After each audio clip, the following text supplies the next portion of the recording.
Ini adalah cerita legenda kuno tentang Minotaur yang mengerikan dan labirin tak berujung di Pulau Kreta. Tersembunyi kisah nyata yang lebih dalam dari sekadar mitos. Inilah kisah Theseus, pahlawan muda Athena yang ditakdirkan menghadapi monster buas di pusat kegelapan arsitektur Daedalus. Tapi perjalanannya bukan hanya tentang mengalahkan makhluk setengah banteng. Ini adalah pertarungan melawan ketakutan, pengkhianatan, dan takdir itu sendiri. Mari lanjut ke cerita lengkapnya. Di balik pesona Pulau Kreta yang diselimuti lautan biru dan angin Mediterania yang membelai lembut, terdapat legenda kuno yang telah melintasi ribuan tahun dan membekas dalam benak umat manusia. Kisah tentang Minotaur dan labirinnya yang mengerikan. Bagi banyak orang, ini adalah dongeng dari dunia para dewa dan makhluk setengah manusia. Namun siapa sangka bahwa di antara puing-puing reruntuhan dan mosaik berdebu, terpendam fragmen-fragmen nyata yang perlahan menguak tabir mitos menjadi sejarah yang dapat disentuh. Zaman perunggu di kawasan Aegea adalah masa yang mengguncangkan peradaban. Di tengah kepulauan Yunani, Kreta muncul sebagai pusat kekuatan dan kemakmuran, rumah bagi peradaban Minoa yang misterius dan sangat maju untuk ukuran zamannya. Disitulah, sekitar 1900 SM, berdiri Istana Knossos, mahakarya arsitektur dengan ruang-ruang berliku dan koridor yang tak berujung. Bagi para arkeolog, tempat ini bukan hanya istana, tetapi simbol kebudayaan yang menginspirasi legenda labirin itu sendiri. Legenda Minotaur sendiri bermula dari kisah Raja Minos, penguasa Kreta yang begitu perkasa hingga ia mengklaim haknya atas tahta dengan bantuan dewa laut, Poseidon. Sang dewa mengirim seekor banteng putih dari laut sebagai tanda restu ilahi, namun Minos yang tamak malah menyimpan banteng itu untuk dirinya sendiri. Marah akan pengkhianatan tersebut, Poseidon menghukum istri Minos, Ratu Pasiphae, dengan kutukan cinta yang tak lazim kepada makhluk itu, dan dari hubungan terlarang itulah lahir Minotaur, monster setengah manusia, setengah banteng. Makhluk buas ini tak diterima di tengah masyarakat dan menjadi aib bagi kerajaan. Akhirnya dikurung di tempat yang dirancang oleh sang arsitek jenius, Daedalus. Sebuah struktur rumit, labirin yang membingungkan, di mana Minotaur berkeliaran dalam kegelapan dan tak pernah menemukan jalan keluar.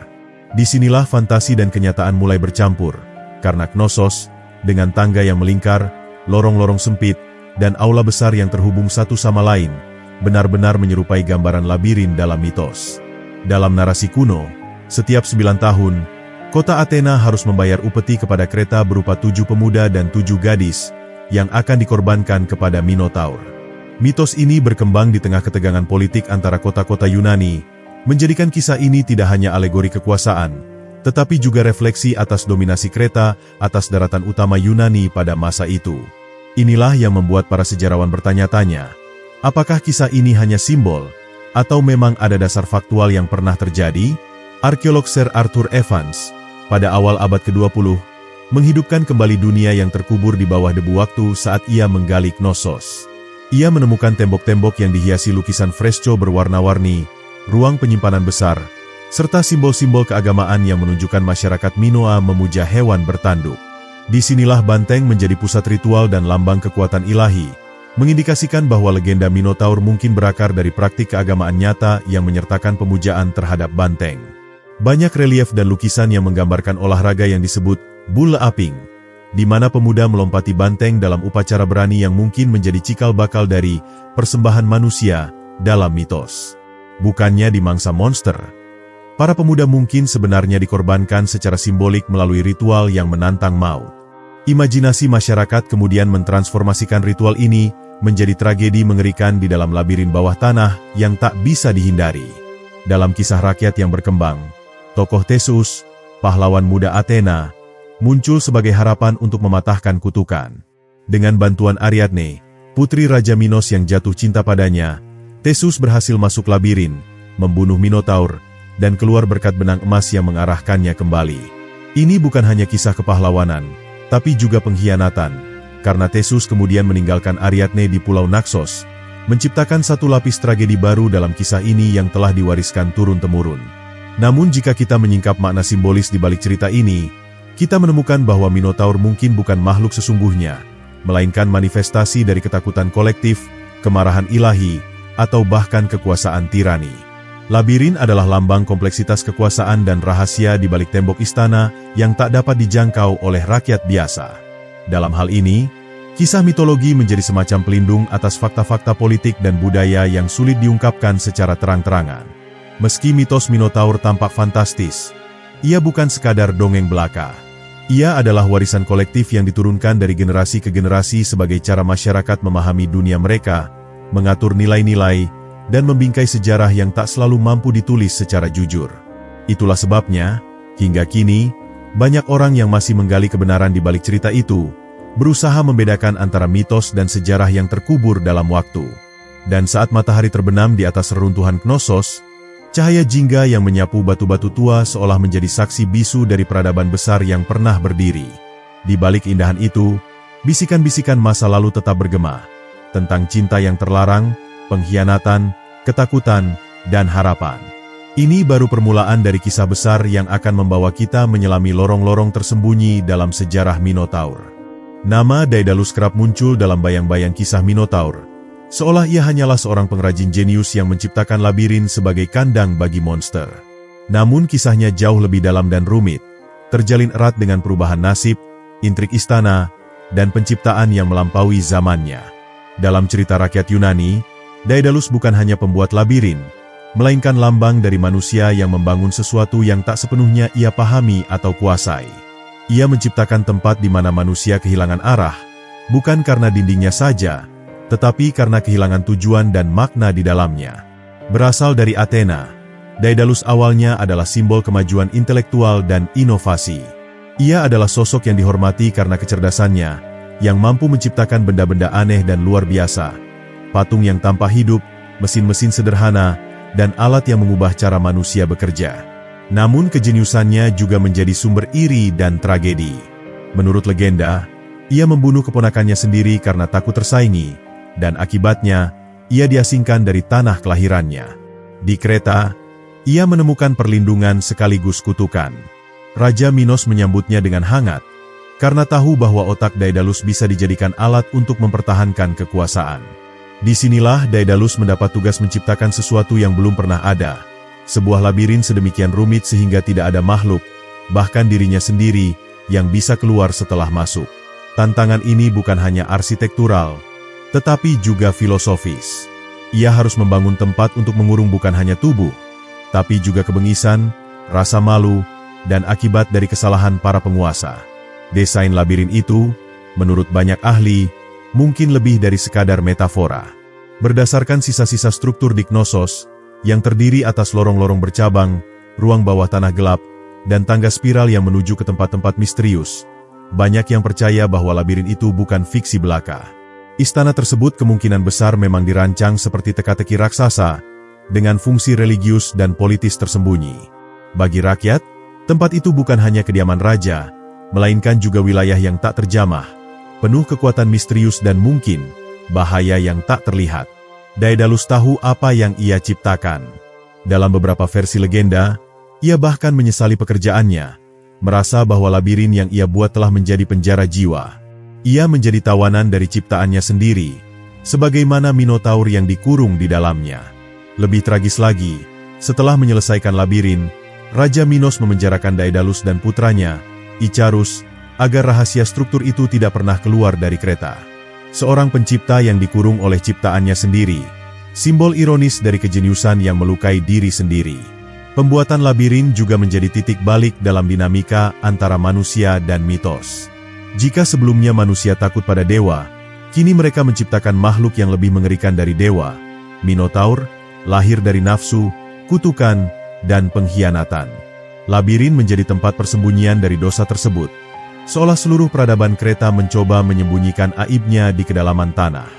Daedalus, dalam hal ini, bukan hanya arsitek bangunan, tetapi juga penjaga rahasia kolektif yang tak boleh terungkap. Labirin itu sendiri, bila ditelusuri secara arkeologis, mungkin merupakan rangkaian tempat pemujaan bawah tanah, tempat penyimpanan makanan, atau bahkan ruang untuk upacara inisiasi. Namun dalam imajinasi masyarakat kuno, ruang-ruang itu menjadi tempat di mana suara jeritan tidak bisa terdengar dan jejak kaki tidak pernah kembali. Disinilah seni dan fiksi bertemu dengan batu bata dan mortar, menciptakan ruang di mana sejarah dan mitos saling berpelukan dalam kegelapan yang rapat. Kisah Daedalus juga mengajarkan bahwa ilmu pengetahuan tanpa kebijaksanaan bisa menjadi malapetaka. Ia membangun labirin untuk mengurung Minotaur, tetapi kemudian menjadi tahanan raja yang memperbudaknya. Ia membuat sayap dari lilin untuk melarikan diri, namun kehilangan anaknya karena terbang terlalu dekat ke matahari. Tragedinya adalah cermin dari setiap peradaban yang berambisi membangun sesuatu yang tak terkendali, sebuah pelajaran tentang batas antara kemajuan dan kesombongan. Sebagian sejarawan modern mengusulkan bahwa mungkin labirin tidak harus dimaknai secara harfiah sebagai struktur fisik. Bisa jadi, labirin adalah alegori dari sistem kekuasaan itu sendiri, yang berbelit-belit, memutar, dan menelan siapapun yang masuk ke dalamnya tanpa kekuasaan atau pengetahuan. Minotaur hanyalah produk dari sistem tersebut, bukan penyebabnya. Daedalus hanyalah tukang, tetapi ia juga korban dari mesin raksasa yang digerakkan oleh ambisi manusia. Bagi Daedalus, labirin adalah warisan yang tak bisa dihapus. Ia ingin menyelamatkan anaknya dari penjara, tetapi tak bisa menyelamatkan dirinya dari bayangan ciptaannya sendiri. Dan dengan kepergiannya dari Kreta, labirin pun tetap berdiri, sunyi, menyimpan rahasia dan jeritan yang terkubur oleh waktu. Namun bagi dunia, labirin itu tidak pernah benar-benar ditinggalkan. Ia terus hadir dalam cerita, peta, dan mimpi buruk tentang tempat yang tak bisa ditemukan, atau yang terlalu mudah ditemukan namun tak bisa ditinggalkan. Raja Minos adalah sosok yang legendaris dalam mitos Kreta, tetapi di balik kemegahan tahtanya, terdapat kisah tentang seorang penguasa yang terperangkap oleh takdir yang telah ditentukan oleh para dewa. Ia bukan hanya raja biasa, tetapi seorang sosok yang terikat pada kekuasaan yang diberikan oleh Poseidon, yang mengarahkannya pada jalan yang penuh dengan konflik dan kesalahan fatal. Minos bukan hanya memimpin kerajaan yang kaya raya, tetapi juga menjadi simbol dari kedikdayaan yang tak dapat disentuh, setidaknya oleh manusia biasa. Namun, takdir seringkali berbalik arah dengan cara yang tak terduga. Dalam berbagai legenda, Minos digambarkan sebagai raja yang penuh keangkuhan, yang merasa bahwa tahtanya adalah haknya yang mutlak. Ketika Poseidon mengirimkan banteng putih sebagai tanda restu ilahi, Minos merasa diberkati dan menerima makhluk itu tanpa rasa syukur. Ia menyimpan banteng tersebut untuk dirinya sendiri, menggantinya dengan banteng lain sebagai tanda penghormatan kepada sang dewa. Tindakan ini membangkitkan murka Poseidon, yang kemudian menciptakan kutukan pada istri Minos, Ratu Pasiphae. Kutukan dari Poseidon menjadi babak baru dalam kisah hidup Minos, yang mengarah pada kelahiran Minotaur, makhluk mengerikan yang terlahir dari percampuran antara manusia dan banteng. Ratu Pasiphae, yang terjebak oleh hasrat yang dikendalikan oleh kutukan, melahirkan Minotaur, makhluk yang menjadi simbol ketidakberdayaan Minos menghadapi takdirnya. Minotaur tidak hanya menjadi aib bagi keluarga kerajaan, tetapi juga ancaman yang mengintai, menghantui dan mengubah kehidupan di Kreta selama bertahun-tahun. Bagi Minos, Minotaur adalah pengingat dari kesalahan yang tidak dapat diperbaiki. Ia memerintahkan pembuat labirin terbaik di dunia, Daedalus, untuk menciptakan tempat yang tak terjangkau, sebuah penjara bawah tanah yang mengandung makhluk mengerikan tersebut. Namun, meskipun Minos merasa telah mengontrol situasi, pada kenyataannya, ia terperangkap dalam lingkaran kutukan yang lebih besar. Labirin yang dibangun untuk mengurung Minotaur, pada kenyataannya, menjadi simbol dari penjara batinnya sendiri, sebuah tempat yang tak bisa dimasuki oleh siapapun kecuali mereka yang memiliki takdir yang telah ditentukan.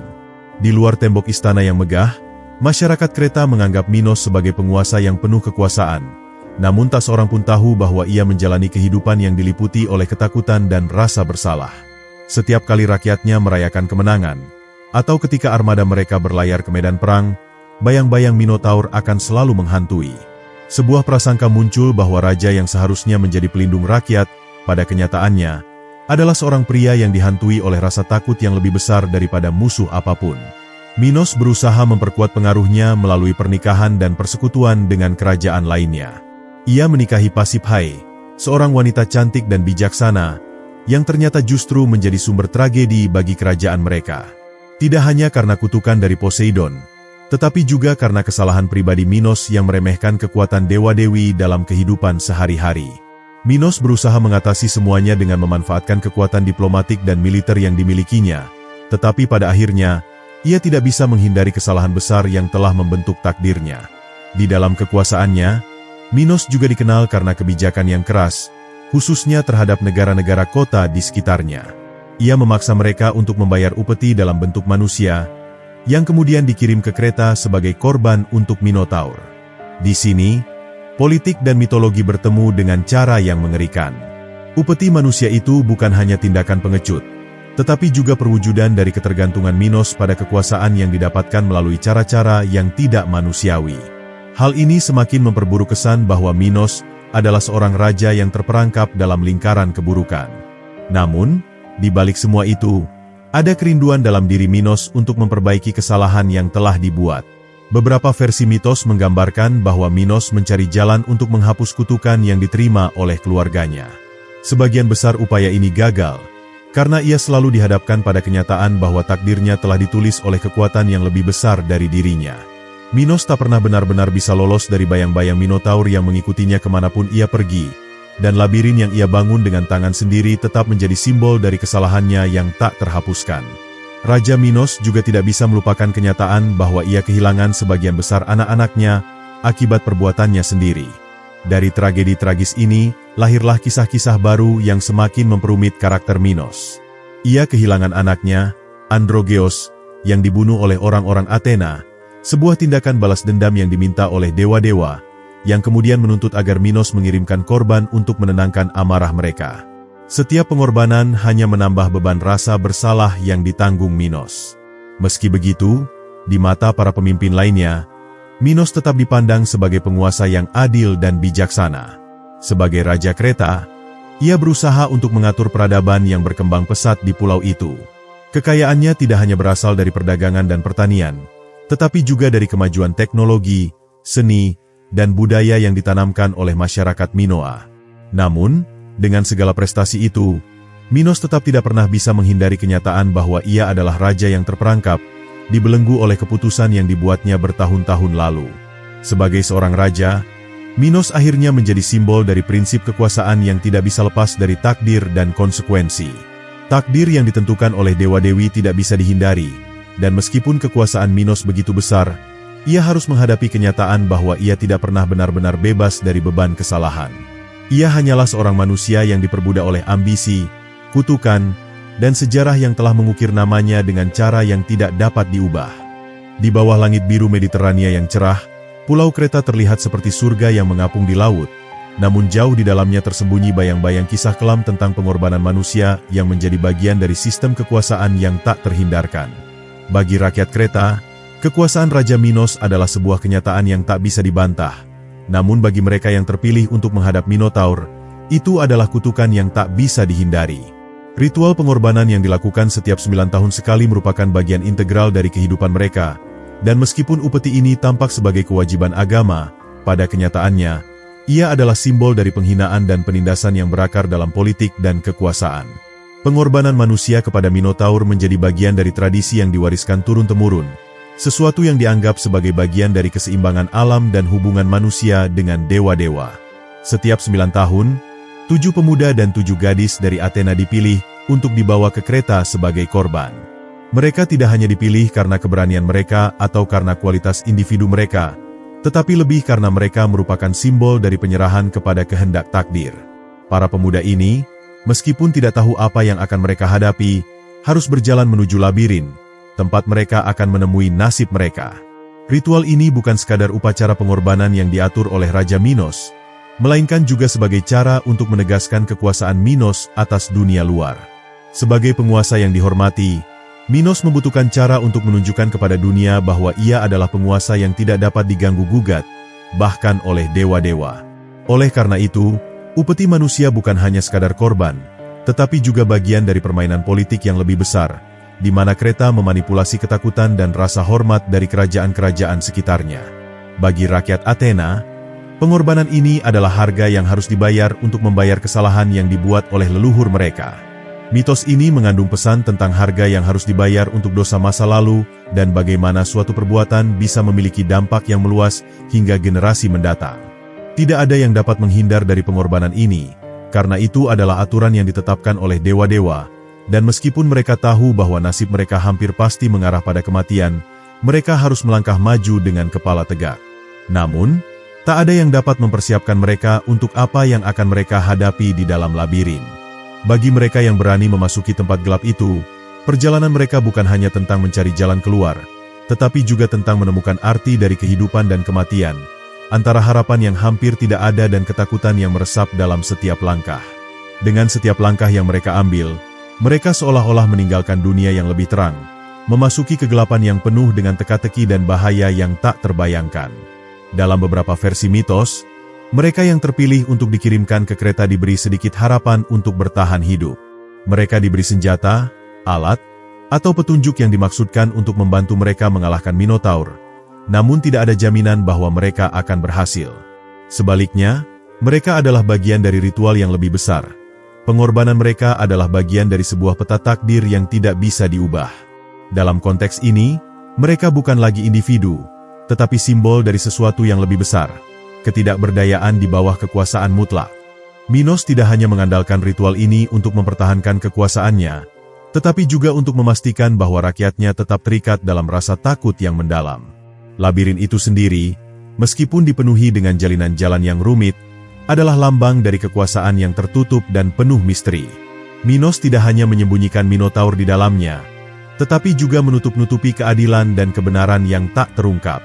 Oleh karena itu, pengorbanan manusia ini tidak hanya untuk mengurangi kutukan, tetapi untuk menjaga agar masyarakat tetap berada dalam kontrol, di bawah bayang-bayang kekuatan tak terjangkau. Bagi mereka yang berani memasuki labirin, pengorbanan itu tidak pernah sekadar fisik, tetapi juga spiritual. Labirin, dengan struktur yang membingungkan dan menakutkan, adalah tempat di mana keberanian diuji. Setiap langkah yang diambil adalah langkah menuju kegelapan yang tidak hanya mengancam tubuh mereka, tetapi juga jiwanya. Pengorbanan yang mereka lakukan lebih besar dari sekadar tubuh yang hilang. Mereka menjadi simbol dari setiap korban yang jatuh dalam sejarah, yang harus menerima nasib mereka karena kekuatan yang lebih besar dari mereka. Namun, kisah ini tidak hanya milik mereka yang menjadi korban. Ada juga mereka yang di luar labirin, yang mengamati dengan rasa cemas dan kesedihan. Mereka yang harus menyaksikan para pemuda ini berangkat menuju kematian, adalah bagian dari ritual itu sendiri. Rasa takut dan harapan yang bercampur aduk menciptakan atmosfer yang berat, di mana tidak ada yang bisa melarikan diri dari kenyataan bahwa setiap pengorbanan adalah bagian dari permainan besar yang dimainkan oleh para penguasa dan dewa-dewa.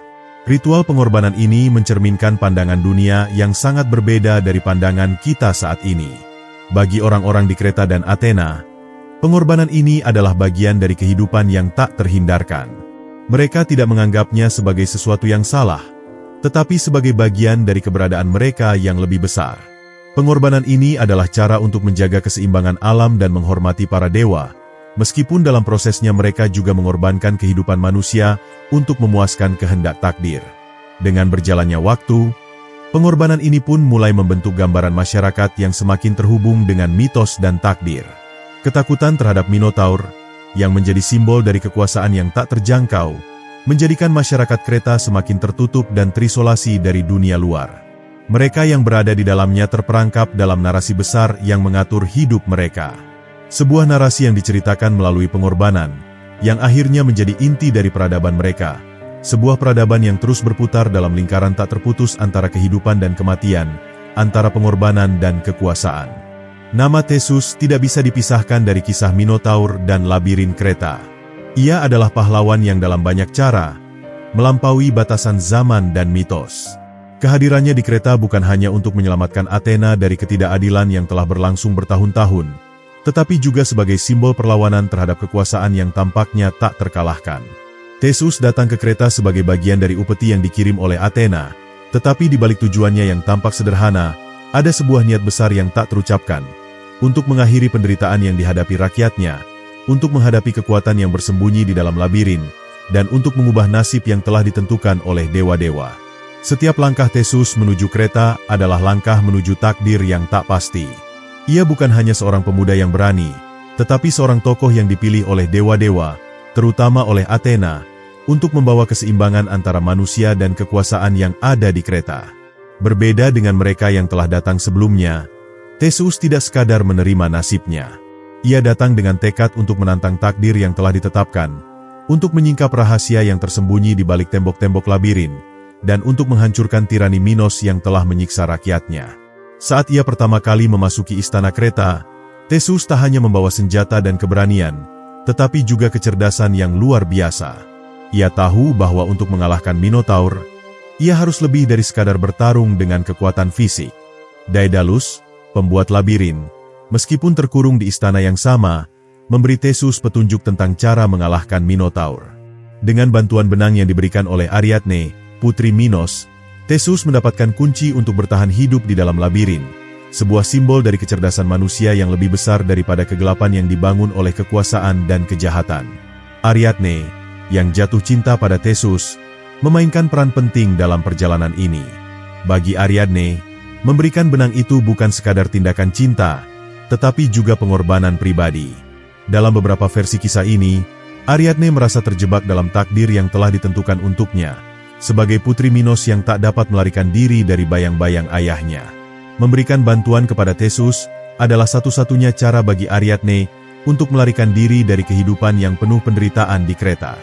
Dengan memberikan benang itu, ia berharap bisa mengubah takdir mereka berdua, memberi Theseus kesempatan untuk mengalahkan Minotaur dan, pada gilirannya, membawa kebebasan baginya. Namun, meskipun Theseus memiliki bantuan yang sangat berharga, tantangannya tidak berakhir dengan mudah.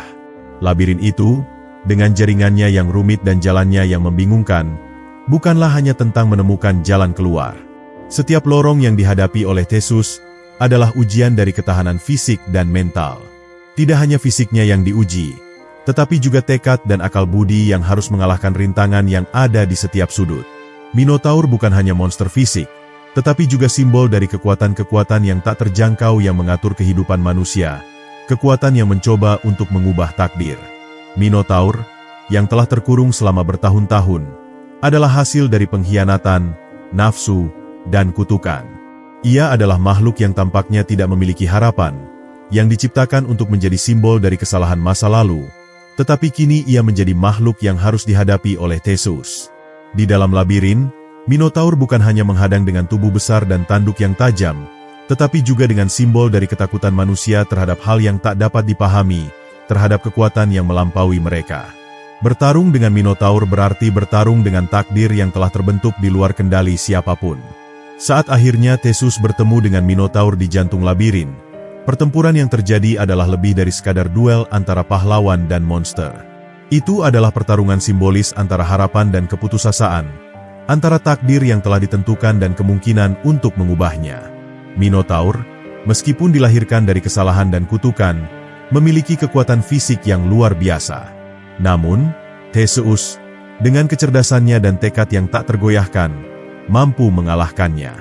Dengan segenap kekuatannya, Theseus mengalahkan Minotaur, membawa akhir bagi penderitaan yang telah berlangsung terlalu lama.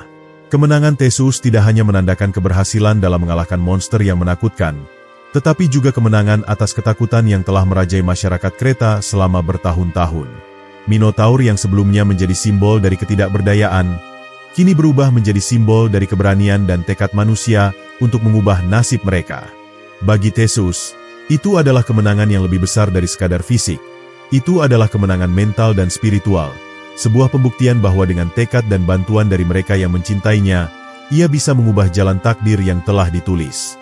Namun, kemenangan ini juga mengungkapkan kenyataan yang lebih gelap, bahwa meskipun Theseus berhasil mengalahkan Minotaur, ia tak bisa sepenuhnya lepas dari pengaruh kekuasaan dan takdir. Di luar labirin, dunia tetap dipenuhi dengan konflik dan politik yang lebih besar.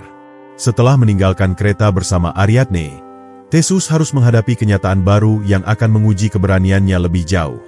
Tentu saja, perjalanan ini hanyalah permulaan dari banyak ujian yang harus dihadapi oleh sang pahlawan, dan meskipun ia telah mengalahkan Minotaur, ia masih harus berhadapan dengan tantangan-tantangan besar lainnya. Bagi Athena, kemenangan Theseus di Kreta membawa simbolisme yang mendalam. Ia tidak hanya menyelamatkan rakyatnya dari pengorbanan yang tak berujung, tetapi ia juga mengubah nasib sebuah bangsa yang telah terbelenggu oleh ketakutan dan penindasan. Namun, kisah ini juga mengingatkan kita bahwa setiap kemenangan datang dengan biaya. Setiap langkah menuju kebebasan seringkali disertai dengan pengorbanan yang tak terhindarkan. Dan meskipun Theseus berhasil mengalahkan Minotaur, ia tidak bisa menghapus begitu saja bayang-bayang takdir yang terus mengejarnya sepanjang hidupnya. Kemenangan Theseus atas Minotaur di Kreta bukanlah akhir dari kisahnya, melainkan awal dari perjalanan yang lebih rumit dan penuh dengan lika-liku yang menantang. Setelah berhasil mengalahkan monster legendaris itu, Theseus membawa Ariadne, putri Minos, dalam pelariannya dari Kreta, berharap dapat memulai hidup baru di tanah asalnya, Athena. Namun, meskipun ia telah mengalahkan simbol dari ketakutan terbesar di dunia bawah tanah, ia tidak bisa menghindari kenyataan bahwa jalan yang ia pilih tidak akan semudah yang dibayangkan. Keberanian yang telah ia tunjukkan di dalam labirin ternyata belum cukup untuk menghadapi pengkhianatan dan keputusan yang kelak akan mengubah hidupnya selamanya. Pelayaran Theseus bersama Ariadne tidak berjalan mulus.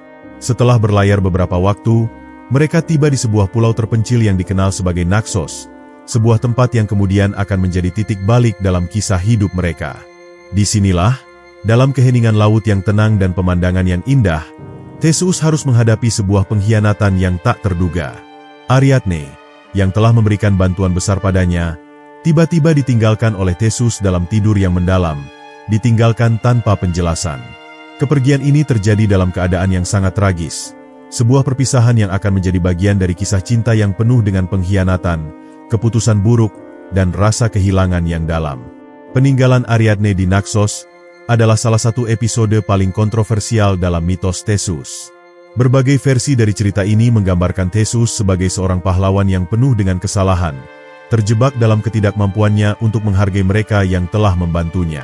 Beberapa sumber mengatakan bahwa Theseus meninggalkan Ariadne karena alasan yang lebih praktis, untuk menikahi seorang putri lain, Phaedra, yang kelak menjadi istrinya di Athena. Namun, alasan lainnya adalah karena sebuah pertanda buruk yang dipercayai oleh Theseus, sebuah keputusan yang salah yang dilandasi oleh kepercayaan pada takdir yang tidak bisa dihindari. Keputusan ini memperlihatkan bahwa meskipun Theseus telah mengalahkan Minotaur, ia tetap merupakan manusia yang rentan terhadap godaan dan kelemahan. Ariadne, yang ditinggalkan begitu saja di pulau yang asing, merasa sangat terhina dan kehilangan arah. Beberapa mitos menggambarkan bahwa ia akhirnya ditemukan oleh Dewa Dionysus, yang jatuh cinta padanya dan membawanya sebagai istri. Meskipun demikian, perasaan Ariadne terhadap Theseus tidak pernah sepenuhnya hilang, dan kisahnya pun berlanjut dengan pernikahan yang membawa kebahagiaan di akhir hidupnya. Namun perpisahan dengan Theseus tetap meninggalkan luka mendalam di hati wanita yang pernah rela berkorban untuk menyelamatkan hidup sang pahlawan. Kisah pengkhianatan ini, meskipun terlihat seperti sebuah episode pribadi dalam perjalanan Theseus, juga mencerminkan tema yang lebih besar dalam mitos Yunani, bahwa meskipun seseorang berhasil mengalahkan musuh yang paling menakutkan sekalipun, mereka tetap harus menghadapi tantangan yang lebih besar, yaitu diri mereka sendiri. Theseus, yang sebelumnya dianggap sebagai pahlawan tak terkalahkan, kini harus bergulat dengan keputusan-keputusan yang merusak nama baiknya dan meruntuhkan kepercayaannya sendiri. Kemenangan terhadap Minotaur ternyata tidak menjadikannya bebas dari rasa bersalah dan kesalahan yang kelak akan terus menghantuinya. Kehidupan Theseus pasca Kreta dipenuhi dengan serangkaian tantangan yang tampaknya lebih berat daripada melawan Minotaur itu sendiri. Setelah meninggalkan Ariadne di Naxos, Theseus kembali ke Athena, di mana ia disambut sebagai pahlawan yang telah mengalahkan Minotaur dan membebaskan rakyat Athena dari penderitaan yang telah berlangsung sekian lama. Namun, perayaan itu terasa hampa bagi Theseus, karena dalam hatinya, ia tahu bahwa ia telah meninggalkan sesuatu yang berharga. Kehidupan istananya di Athena penuh dengan kenyataan pahit bahwa meskipun ia berhasil mengalahkan makhluk menakutkan, ia tidak pernah benar-benar bisa mengalahkan keputusannya sendiri. Menikahi Phaedra, yang kemudian menjadi istri Theseus, membawa perubahan besar dalam kehidupan keluarganya. Phaedra, yang juga berasal dari keluarga kerajaan, datang dengan janji kekuasaan dan keturunan yang lebih kuat. Namun, pernikahan mereka berakhir dengan tragedi yang tak terelakkan, saat Phaedra jatuh cinta pada Hippolytus, putra Theseus dari istri sebelumnya. Cinta terlarang ini berujung pada konflik keluarga yang mengerikan, di mana Phaedra menuduh Hippolytus atas pemerkosaan, yang menyebabkan kematian tragisnya. Kematian Hippolytus mengguncang Theseus dan menghancurkan rumah tangganya, membawa kembali bayang-bayang penderitaan dan kehilangan yang mengingatkan kita bahwa meskipun seseorang berhasil mengalahkan musuh eksternal, mereka tetap harus berhadapan dengan konflik internal yang jauh lebih sulit untuk diatasi. Cerita tragis ini membuktikan bahwa setiap keputusan yang dibuat dalam kehidupan Theseus memiliki dampak yang jauh lebih besar dari yang ia bayangkan. Kepergian Ariadne adalah salah satu keputusan yang menghantui Theseus sepanjang hidupnya. Namun kematian Hippolytus, sang putra yang paling ia banggakan, merupakan pukulan yang lebih besar, mengingatkan kita pada kenyataan bahwa takdir yang telah dijalani oleh para pahlawan Yunani selalu penuh dengan pengorbanan dan kehilangan yang tak terhindarkan. Setiap langkah yang mereka ambil adalah langkah menuju pertempuran dengan diri mereka sendiri, dengan kelemahan dan kesalahan mereka, yang pada akhirnya menjadi musuh terbesar mereka.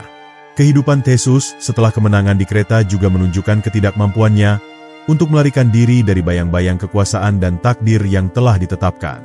Meskipun ia telah mengalahkan Minotaur dan seharusnya mendapatkan kedamaian, takdir tak pernah benar-benar meninggalkan pahlawan ini. Dalam beberapa versi kisahnya, Theseus akhirnya kembali ke kerajaan Kreta, hanya untuk menghadapi lebih banyak konflik dan intrik. Sebuah pertempuran demi pertempuran terjadi, tetapi pada akhirnya, Theseus berakhir sebagai raja yang terlupakan, sebuah sosok yang pernah menjadi pahlawan besar, namun kini hanyalah kenangan dari zaman keemasan yang sudah lama berlalu. Kehidupan akhir Theseus menggambarkan bahwa meskipun seseorang dapat mengalahkan kekuatan eksternal dan mencapai kedudukan yang tinggi, mereka tetap tidak dapat lari dari takdir dan keputusan yang telah mereka buat. Keberanian dan keberhasilan yang dimiliki Theseus tidak cukup untuk menghindarkan dirinya dari bayang-bayang penyesalan dan kehilangan yang datang setelah kemenangan. Ini adalah pelajaran bagi kita semua bahwa kemenangan sejati tidak hanya diukur dari kekuatan atau keberanian luar, tetapi dari kemampuan untuk berdamai dengan diri sendiri dan mengatasi konflik-konflik batin yang lebih besar dari apapun yang ada di dunia luar. Pulang ke Athena setelah petualangan di Kreta seharusnya menjadi langkah menuju kedamaian bagi Theseus. Ia kembali sebagai pahlawan yang telah mengalahkan Minotaur, dengan keberanian dan kekuatan yang seharusnya disambut dengan hormat dan pengakuan. Namun, kenyataannya jauh berbeda. Meskipun ia kembali sebagai pahlawan, Theseus menemukan bahwa kemenangannya yang gemilang di Kreta tidak memberikan kedamaian dalam jiwanya atau kestabilan bagi kerajaannya.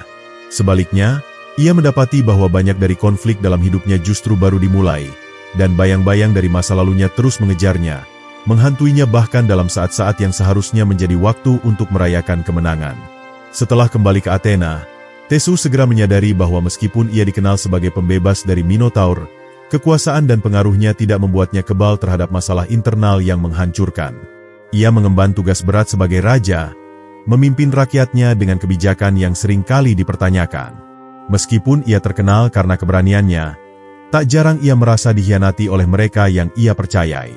Ketidakpastian mulai meresap dalam pemerintahannya, terutama setelah tragedi yang terjadi dalam keluarganya, yakni kematian Hippolytus, yang membawa konflik besar di dalam rumah tangga Theseus. Kematian putranya, yang juga diakibatkan oleh perasaan marah dan kebencian dari sang istri Phaedra, memicu perasaan bersalah yang dalam pada Theseus. Kehidupan rumah tangga Theseus yang penuh gejolak memberikan gambaran bahwa meskipun ia telah meraih kemenangan atas musuh eksternal, ia gagal mengelola kehidupan pribadinya. Setelah kematian Hippolytus, Theseus semakin merasa terasingkan dari rakyatnya. Ia mendapati dirinya tidak lagi dipandang sebagai pahlawan yang tak tergoyahkan, tetapi sebagai seorang pria yang telah kalah dalam pertarungan batin yang lebih besar. Kehidupan keluarga yang hancur, ditambah dengan kegagalan dalam menjaga stabilitas politik di Athena, memperburuk keadaan Theseus. Pada titik ini, ia mulai merasakan bahwa meskipun ia telah mengalahkan Minotaur, ia sebenarnya belum berhasil mengatasi monster dalam dirinya sendiri, perasaan bersalah, ketakutan, dan kebingungannya. Konflik batin ini semakin diperparah dengan pertarungan politik yang terus-menerus di Athena. Meskipun Theseus adalah raja, banyak pihak yang mulai meragukan kemampuannya memimpin. Beberapa fraksi di dalam kerajaan mulai menantang otoritasnya, mencari kesempatan untuk mengambil alih kekuasaan. Rakyat yang dahulu begitu menghormati Theseus kini mulai mempertanyakan kebijakan-kebijakan yang diambilnya, dan desas-desus tentang ketidakmampuannya untuk memimpin mulai tersebar. Bahkan orang-orang yang pernah memujanya kini menganggapnya lemah, terperangkap dalam kesalahan-kesalahan masa lalu dan kehilangan arah yang jelas untuk masa depan. Namun, meskipun dirinya dihantui oleh penyesalan dan kekeliruan, Theseus tidak menyerah begitu saja. Ia mencoba untuk mengatasi kegagalan pribadinya dengan kembali memimpin pasukan Athena dalam berbagai peperangan. Berusaha untuk mengembalikan citranya sebagai pahlawan, ia mengarahkan perhatian pada musuh-musuh eksternal yang menantang kekuasaannya. Tetapi, dalam setiap pertempuran yang dilakukannya, Theseus merasakan kekosongan yang semakin dalam. Kemenangan-kemenangan tersebut tak lagi memberi kepuasan. Setiap pedang yang diayunkan, setiap musuh yang jatuh, semakin memperjelas bahwa yang dicari oleh Theseus bukan lagi kemenangan luar, tetapi kedamaian dalam. Pencarian Theseus untuk pemulihan ini membawa dia pada sebuah pertemuan yang tak terduga dengan sang dewa. Dalam beberapa versi mitos, Theseus pergi ke Delpho, tempat suci dari Apollo, untuk mencari petunjuk mengenai nasibnya yang kini terperosok dalam kegelisahan. Di sana, ia mendapat wahyu dari orakel yang mengungkapkan bahwa perjalanan hidupnya tidak akan pernah benar-benar lengkap tanpa memahami makna dari penderitaan yang telah ia alami. Orakel itu tidak memberikan jawaban yang sederhana atau kebebasan dari masalah yang ia hadapi. Sebaliknya, wahyu itu mengingatkan Theseus bahwa dirinya adalah seorang manusia yang harus menghadapi kesalahan dan mengakui kekurangannya, bukan hanya sebagai pahlawan, tetapi sebagai individu yang rapuh. Pencarian spiritual Theseus bukan hanya tentang mencari jawaban dari kekalahan dan penyesalannya, tetapi juga tentang memahami bahwa kepahlawanan sejati tidak terletak pada kekuatan fisik atau kemampuan untuk mengalahkan musuh. Kepahlawanan yang sesungguhnya, menurut orakel, terletak pada kemampuan untuk menghadapinya dengan hati yang terbuka, untuk menerima kesalahan, dan untuk mempelajari arti dari penderitaan yang telah dijalani. Bagi Theseus, ini adalah wahyu yang menghancurkan harapan-harapannya akan sebuah kemenangan yang sempurna. Namun, dalam kehancuran ini juga terdapat peluang untuk sebuah pembaruan. Pembaruan yang hanya dapat dicapai melalui introspeksi dan pertumbuhan pribadi. Pada akhirnya, Theseus kembali ke Athena dengan sebuah pandangan yang baru tentang hidupnya. Namun, meskipun ia membawa kebijaksanaan baru ini, ia tidak dapat menghindari kenyataan bahwa perjalanan hidupnya telah membawa banyak penderitaan yang tak bisa dihindari. Ia tetap menjadi pahlawan dalam sejarah, tetapi ia juga menjadi simbol dari kenyataan bahwa meskipun seseorang mampu mengalahkan musuh eksternal yang paling kuat, mereka tetap harus berjuang dengan musuh dalam diri mereka sendiri. Penyesalan, ketakutan, dan keraguan yang tak pernah benar-benar hilang. Di Athena, masa kejayaan Theseus mulai memudar. Ketika masa tuanya semakin dekat, ia tidak lagi dianggap sebagai raja yang agung. Meskipun banyak orang yang masih mengenang dirinya sebagai pahlawan yang mengalahkan Minotaur dan membawa kejayaan bagi Athena, Theseus merasakan kelelahan yang mendalam, sebuah kelelahan yang datang dari bertahun-tahun berjuang melawan takdir, melawan ketidakpastian, dan melawan dirinya sendiri. Sebuah perjalanan panjang yang penuh dengan kemenangan dan kehilangan, akhirnya membawa Theseus ke titik yang penuh dengan refleksi, kesadaran bahwa tidak ada kemenangan yang pernah benar-benar sempurna. Kehidupan Theseus mengajarkan bahwa kemenangan fisik di medan perang atau dalam pertempuran tidak selalu sebanding dengan kedamaian dalam jiwa.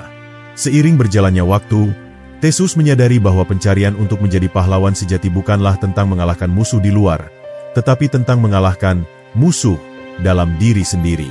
Ia menyadari bahwa meskipun ia pernah mengalahkan Minotaur, tantangan terbesar yang ia hadapi bukanlah makhluk itu, melainkan bagaimana ia menghadapinya dengan hati yang bersih, penuh kebijaksanaan, dan tanpa beban penyesalan. Meskipun Theseus telah kembali ke Athena dengan membawa kebijaksanaan dan kesadaran baru tentang kelemahan dalam dirinya, perjalanan hidupnya tampaknya tidak pernah benar-benar selesai. Masa tuanya, yang seharusnya dipenuhi dengan kedamaian dan refleksi, malah dibayangi oleh ketidakpastian yang lebih besar. Pada titik ini, Theseus mulai merasakan beratnya takdir yang tak bisa ia hindari. Seperti banyak pahlawan dalam mitologi Yunani, Theseus tidak dapat melarikan diri dari pengaruh takdir yang telah lama ditentukan untuknya. Semua usahanya untuk mengatasi kesalahan masa lalunya dan untuk menebus dosa-dosanya tampaknya sia-sia, karena takdir tetap akan membawa dampaknya, tak peduli seberapa besar ia berusaha menghindarinya. Akhir kehidupan Theseus dipenuhi dengan pengkhianatan yang datang dari berbagai arah. Dalam beberapa versi mitos, setelah bertahun-tahun memimpin Athena, Theseus akhirnya jatuh dari tahta. Kejatuhan ini terjadi tidak hanya karena serangan eksternal, tetapi juga karena pengkhianatan dalam kerajaan sendiri. Mereka yang dulu mendukungnya kini meragukan kepemimpinannya, dan beberapa bahkan mulai merencanakan kejatuhannya. Bahkan mereka yang pernah dekat dengannya mulai berpaling. Pengkhianatan dalam kerajaan ini mencerminkan kenyataan pahit bahwa meskipun seseorang bisa menjadi pahlawan bagi banyak orang, mereka tetap rentan terhadap pengkhianatan dan kesalahan yang datang dari dalam. Namun, di balik pengkhianatan itu, ada sesuatu yang lebih dalam yang sedang terjadi. Theseus, dalam kesedihannya, mulai menyadari bahwa seluruh perjalanannya, dari menghadapi Minotaur hingga memimpin Athena, adalah bagian dari pola takdir yang lebih besar. Tidak peduli betapa besar usahanya untuk menghindar atau mengubah nasib, Theseus merasa bahwa ia tak bisa melawan arus takdir yang mengalir begitu kuat. Dalam pandangannya, keberadaannya selalu menjadi bagian dari cerita besar yang telah ditulis oleh para dewa, dan dalam hal ini, para dewa tampaknya telah memutuskan untuk mengakhiri kisahnya. Pada saat ini, pengkhianatan dari orang-orang terdekat Theseus bukanlah kejadian yang datang tanpa peringatan. Banyak yang beranggapan bahwa dalam perjalanan hidupnya yang panjang, Theseus telah terlalu banyak membuat keputusan yang merugikan dirinya sendiri. Kepergiannya dari Ariadne, kematian Hippolytus, dan serangkaian keputusan buruk lainnya telah merusak jaring-jaring hubungan yang seharusnya membantunya tetap kuat. Pengkhianatan yang kini datang seolah menjadi hasil dari tindakan-tindakan masa lalunya yang akhirnya berbuah manis bagi mereka yang mencari kelemahan dalam dirinya. Kehidupan yang tampaknya penuh dengan kemenangan dan keberanian sekarang terbalik, dan Theseus, pahlawan besar, harus menghadapi kenyataan bahwa takdir yang ia coba hindari akhirnya datang menghampirinya. Keadaan ini mencapai puncaknya ketika Theseus dipaksa untuk mengungsi dari Athena.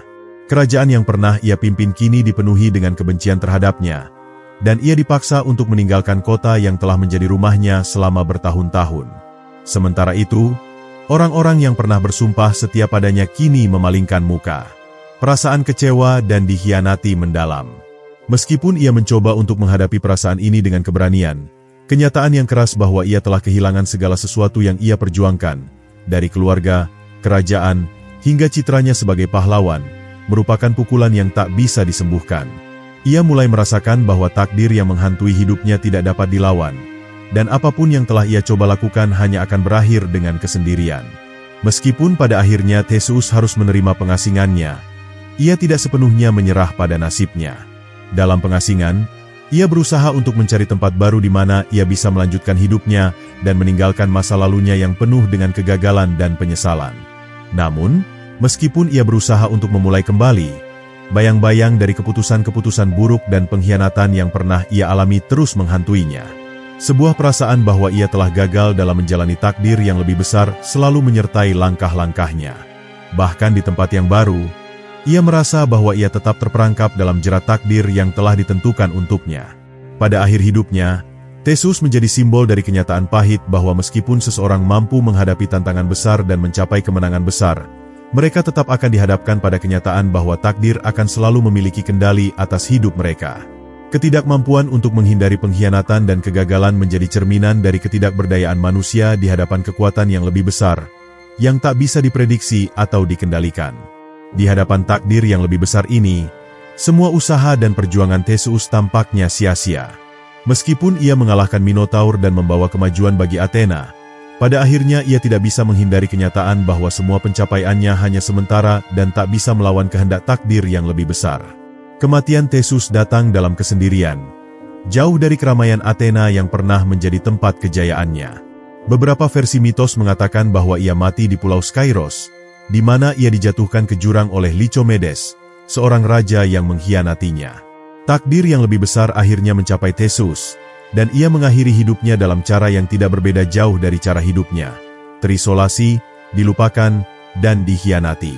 Namun, meskipun ia meninggal dalam keadaan yang tragis, warisan Theseus tetap hidup dalam sejarah sebagai salah satu pahlawan terbesar dalam mitologi Yunani. Kematian Theseus adalah akhir dari sebuah cerita yang dipenuhi dengan penderitaan, kemenangan, dan penyesalan. Meskipun ia pernah menjadi pahlawan yang membebaskan Athena dari belenggu Minotaur, akhirnya ia hanya menjadi simbol dari kenyataan pahit bahwa takdir, meskipun tampaknya bisa dihadapi dengan keberanian, tetap akan memiliki pengaruh yang lebih besar dalam kehidupan manusia. Keberaniannya, meskipun besar, tidak dapat mengatasi kenyataan bahwa setiap manusia, tidak peduli seberapa besar kekuatan mereka, tetap terikat pada takdir yang telah ditentukan untuk mereka. Pahlawan seperti Theseus, yang telah mengalahkan musuh yang paling menakutkan dan membawa kejayaan kepada bangsanya, harus belajar bahwa kemenangan sejati tidak terletak pada melawan musuh luar, tetapi pada bagaimana seseorang berhadapan dengan kenyataan tentang diri mereka sendiri.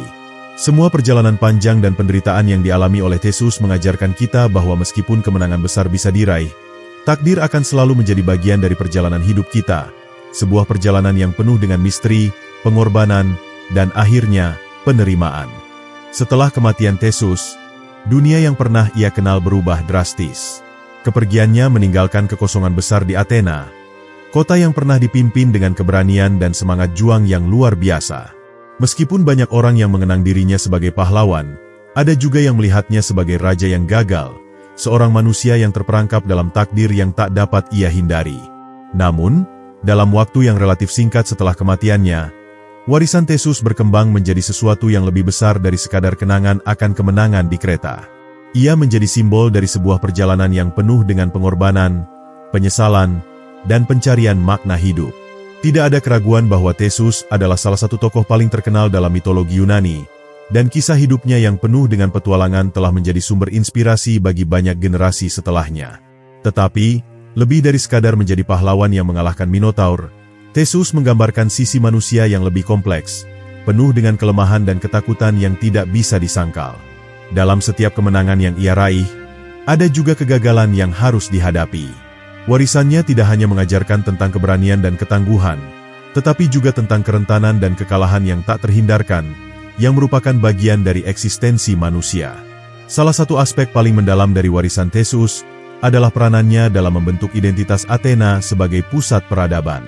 Meskipun pada akhirnya ia terasing dan dilupakan, pencapaian-pencapaiannya, terutama dalam menyatukan berbagai suku di Athena dan sekitarnya, tetap membentuk dasar bagi kejayaan kota ini. Perang-perang yang ia pimpin, meskipun terkadang kontroversial, berperan dalam memperluas wilayah Athena dan memperkuat posisi kota tersebut di dunia Yunani kuno. Dalam hal ini, Theseus bukan hanya seorang pahlawan dalam mitologi, tetapi juga seorang tokoh sejarah yang memberikan kontribusi besar bagi kejayaan Athena. Namun, walaupun Theseus meninggal dalam pengasingan dan menghadapi kenyataan pahit tentang kegagalannya, para pengikutnya tetap memandangnya sebagai lambang dari keberanian dan keteguhan hati. Pahlawan-pahlawan baru yang muncul setelahnya seringkali diukur dengan pencapaian Theseus, dan mitos tentang Minotaur tetap menjadi salah satu kisah yang paling dikenal di seluruh dunia Yunani. Beberapa generasi kemudian bahkan menjadikan Theseus sebagai contoh dari bagaimana seorang pahlawan sejati harus menghadapi kesulitan, bukan hanya dengan kekuatan fisik, tetapi juga dengan kekuatan mental dan moral. Sementara warisan Theseus berkembang, mitos tentang labirin dan Minotaur terus hidup dalam budaya Yunani. Labirin, yang awalnya diciptakan oleh Daedalus untuk menahan Minotaur, sekarang menjadi simbol dari kompleksitas takdir dan kehidupan manusia itu sendiri. Banyak yang melihat labirin sebagai representasi dari tantangan hidup yang tidak bisa dihindari, sesuatu yang kita hadapi tanpa pemahaman penuh tentang cara keluar darinya. Minotaur, makhluk setengah manusia dan setengah banteng, melambangkan sifat liar dan tak terkendali dari ketakutan dan penderitaan manusia, yang harus dihadapi jika seseorang ingin tumbuh dan berkembang. Namun, selain menjadi pahlawan dalam kisah-kisah yang diceritakan di seantero dunia, Theseus juga menjadi subjek pembelajaran bagi para filsuf dan pemikir Yunani. Dalam banyak dialog, terutama karya Plato, Theseus dilihat sebagai simbol dari konsep-konsep besar seperti keadilan, kebijaksanaan, dan keberanian. Keberaniannya yang terkenal dalam menghadapi Minotaur bukan hanya dianggap sebagai tindakan fisik semata, tetapi juga sebagai representasi dari kemampuan manusia untuk mengatasi ketakutan batin dan menghadapi ketidakpastian dengan keberanian. Meskipun dalam hidupnya Theseus seringkali mengalami kegagalan dan kekecewaan, nilai-nilai yang ia perjuangkan tetap menjadi bagian penting dari warisannya. Sebagai simbol dari pahlawan yang tak sempurna, Theseus mengajarkan bahwa kehidupan tidak selalu tentang mencapai kemenangan absolut, tetapi lebih tentang bagaimana seseorang menghadapi perjalanan yang penuh dengan rintangan dan ujian. Setiap langkah yang diambil, setiap keputusan yang dibuat, membawa konsekuensi yang kadang-kadang tidak terduga. Meskipun banyak yang melihat kehidupan Theseus sebagai cerita tentang kemenangan heroik, ada juga yang mengingatnya sebagai cerita peringatan tentang bahaya terlalu percaya diri dan tentang pentingnya merangkul kelemahan manusiawi kita.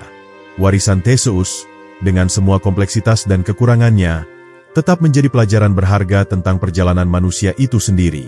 Setelah kematiannya, Theseus juga menjadi simbol dari transisi antara zaman keemasan Yunani kuno dan peralihan menuju zaman yang lebih gelap dan penuh konflik. Banyak yang melihat bahwa masa kejayaan yang ia pimpin adalah puncak dari sebuah era yang telah berakhir, dan setelahnya, Athena dan dunia Yunani akan memasuki masa-masa yang lebih penuh dengan ketegangan dan peperangan.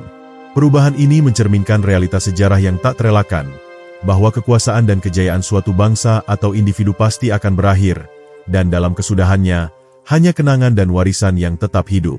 Namun, dalam banyak hal, Theseus juga dianggap sebagai model dari apa yang harus dihadapi oleh setiap individu yang mengejar kesempurnaan. Kegagalan, kehilangan, dan pengkhianatan adalah bagian dari takdir manusia, dan bahkan pahlawan terbesar sekalipun harus menerima kenyataan bahwa mereka tidak bisa menghindari tantangan tersebut. Warisannya mengajarkan kita untuk tidak hanya mencari kemenangan luar, tetapi untuk mengeksplorasi kemenangan dalam diri, yaitu penerimaan terhadap ketidaksempurnaan dan kemampuan untuk belajar dari kegagalan. Meskipun Theseus mungkin tidak pernah sepenuhnya mengatasi semua penderitaan dan pengkhianatan dalam hidupnya, kisahnya mengajarkan kita pentingnya ketabahan dan keberanian untuk terus maju, meskipun masa depan tampak suram. Pahlawan sejati tidak hanya dilihat dari kemenangan yang mereka raih, tetapi dari bagaimana mereka menghadapi masa-masa sulit, bagaimana mereka bangkit setelah jatuh, dan bagaimana mereka belajar dari perjalanan hidup yang penuh dengan liku-liku yang tak terduga. Warisan Theseus adalah sebuah panggilan untuk semua orang agar tidak menyerah pada tantangan hidup, tetapi untuk terus melangkah maju meskipun kita tahu bahwa takdir tak selalu berpihak pada kita. Kisah Theseus dan Minotaur, meskipun sudah berabad-abad berlalu, tetap hidup dalam benak mereka yang mencari makna di balik mitos-mitos kuno. Seiring berjalannya waktu, peradaban datang dan pergi, namun cerita tentang labirin dan Minotaur tetap relevan, bukan hanya sebagai kisah pahlawan yang berani, tetapi sebagai simbol dari pencarian manusia untuk memahami dunia yang penuh dengan tantangan dan ketidakpastian. Labirin yang dibangun oleh Daedalus di Kreta bukan sekadar struktur fisik, melainkan cerminan dari kompleksitas dan kekacauan yang ada dalam kehidupan manusia itu sendiri.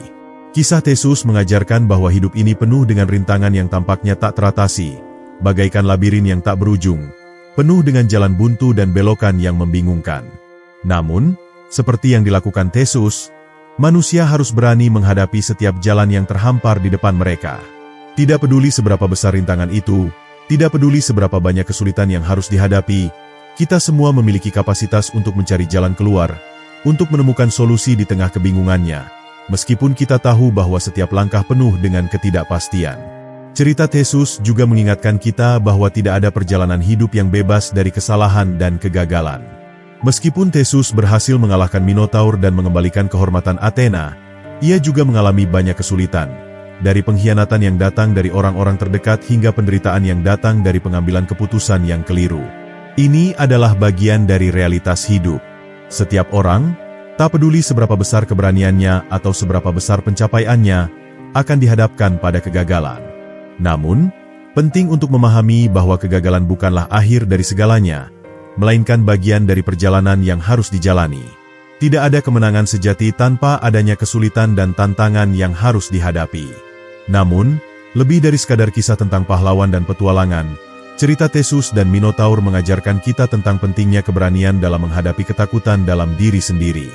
Minotaur, sebagai simbol dari kekuatan yang tak terkendali dalam jiwa manusia, ketakutan, kecemasan, dan penderitaan harus dihadapi jika seseorang ingin mencapai pencerahan atau kebijaksanaan. Dalam banyak cara, Minotaur adalah bagian dari diri kita semua, bagian dari kita yang seringkali tersembunyi dalam bayang-bayang dan menunggu untuk dikeluarkan.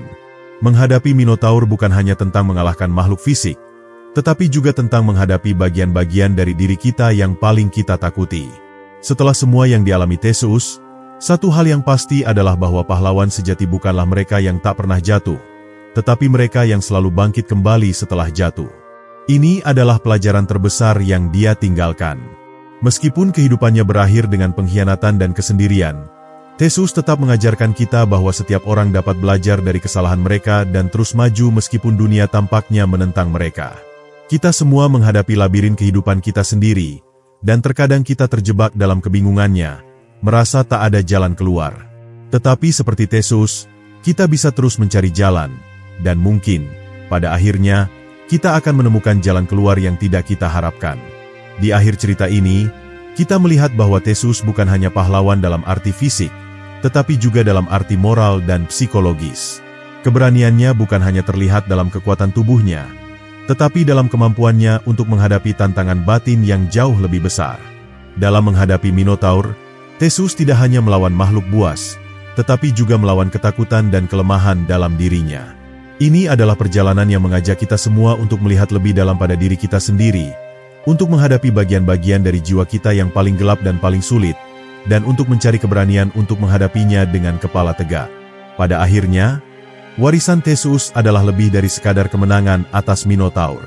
Itu adalah cerita tentang manusia yang harus menghadapi kesulitan dan pengkhianatan, tentang seseorang yang mencari tujuan hidup meskipun harus melewati kegelapan dan keputusasaan. Legenda Theseus tetap hidup karena ia menggambarkan kenyataan universal bahwa setiap orang memiliki labirin mereka sendiri untuk ditaklukkan, dan meskipun kita tidak selalu tahu bagaimana jalan itu akan berakhir, kita tetap harus terus berjalan. Melalui cerita ini, Kita juga diingatkan bahwa kehidupan tidak hanya tentang mencapai tujuan atau menang dalam pertempuran, tetapi tentang proses perjalanan itu sendiri. Bagaimana kita menghadapinya, bagaimana kita belajar dari setiap kegagalan dan keberhasilan, dan bagaimana kita akhirnya menemukan makna dalam setiap langkah yang kita ambil. Labirin bukan hanya tempat untuk melarikan diri dari Minotaur, tetapi juga tempat di mana kita menemukan diri kita yang sejati. Kisah Theseus dan Minotaur, meskipun sudah berabad-abad berlalu, terus berbicara kepada kita dengan cara yang relevan untuk kehidupan modern. Ini mengajarkan kita bahwa meskipun kita hidup dalam dunia yang penuh dengan kebingungan dan tantangan, kita semua memiliki kemampuan untuk menghadapinya, untuk mencari jalan keluar, dan untuk menemukan kekuatan dalam diri kita untuk mengatasi segala rintangan.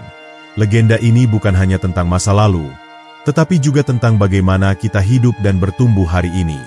Sebuah pelajaran yang abadi, yang akan terus dikenang dan dipelajari selama zaman-zaman yang akan datang. Dengan demikian, cerita tentang Theseus dan Minotaur berakhir, namun pelajaran dan maknanya tetap hidup, menginspirasi kita untuk terus bertahan menghadapi tantangan dalam hidup kita sendiri.